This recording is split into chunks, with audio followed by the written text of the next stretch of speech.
C'est le mec, une nouvelle vidéo, une nouveau débrief. Aujourd'hui, ce Angleterre-Italie, c'est parti.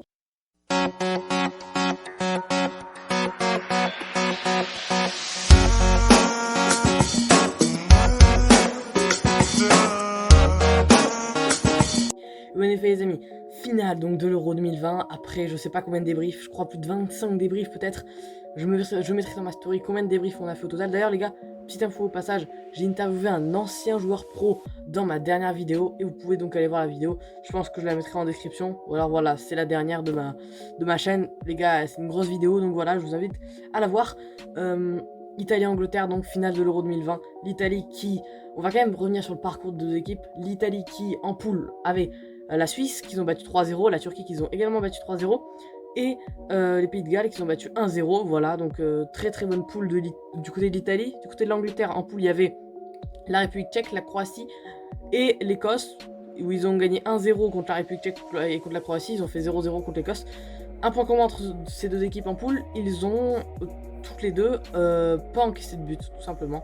Voilà, en huitième de finale, l'Italie est tombée contre l'Autriche, qu'ils ont battu 2-1 en prolongation, c'était chaud. Et l'Angleterre est tombée contre l'Allemagne, qu'ils ont battu 2-0. Voilà, en quart, l'Angleterre est tombée contre l'Ukraine, qu'ils ont battu facilement 4-0. Et l'Italie est tombée, elle, face à la Belgique, qu'ils ont battu 2-1. En demi, ça se complique un petit peu pour l'Angleterre, puisqu'ils jouent leur première prolongation contre le Danemark, qu'ils ont finalement battu 2-1. Et l'Italie a battu l'Espagne au tir au but, 1 partout, puis 4-2 au tir au but. Donc voilà, et là, finale donc entre ces deux équipes, on va débriefer tout ça, mais avant ça, je vais vous dire les compositions du match. Déjà du côté de l'Italie, on avait Donnarumma dans les buts, Bonucci, Chiellini pour les deux défenseurs centraux, Di Lorenzo en latéral droit, Emerson en latéral gauche, puisque Spinazzola évidemment toujours blessé. Les trois milieux centraux, on a Barella, Jorginho et Verratti. Et en attaque, on avait Chiesa en ailier droit de base, Immobilier en buteur et Insigne en ailier gauche. Et du côté de l'Angleterre, on avait un 3-4-3 avec Pickford dans les buts, Maguire, Stones et Walker. Pour les trois défenseurs centraux, on avait Trippier en milieu droit, ou en piston droit plutôt, Luke Shaw en milieu gauche, plutôt en piston gauche, Rice et Phillips pour les deux milieux centraux, Sterling en ailier droit, Mount en ailier gauche, mais Mount allait aider souvent Rice et Phillips, et Kane en buteur.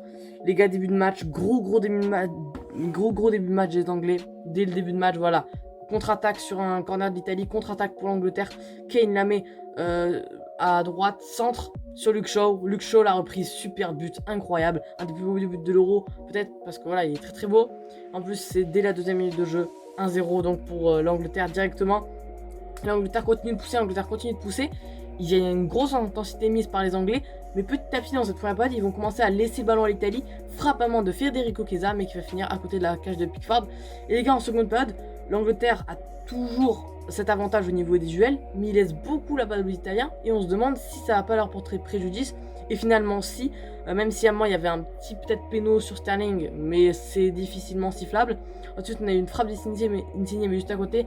Chiesa, les gars, même quand l'Italie allait mal, il était super fort. Ça a été le seul super fort ce soir du côté italien quand l'Italie allait mal. Du coup, voilà. Et sur un corner, gros cafouillage. Tête de Verratti à un moment. Déjà, je pense que Stones fait faute sur Chiellini. Ensuite, tête de Verratti, arrêt, ça revient sur le poteau, ça revient frappe de Bonucci, incroyable, gros cafouillage, mais l'Italie égalise contre le cours du jeu clairement, parce qu'on voyait pas du tout une bonne Italie, mais finalement un partout énorme pour les Italiens. Donc, et quelques minutes après, l'Italie, à partir de ce but là, les gars, l'Italie va commencer à être forte, l'Italie va commencer à prendre l'ascendant sur son adversaire.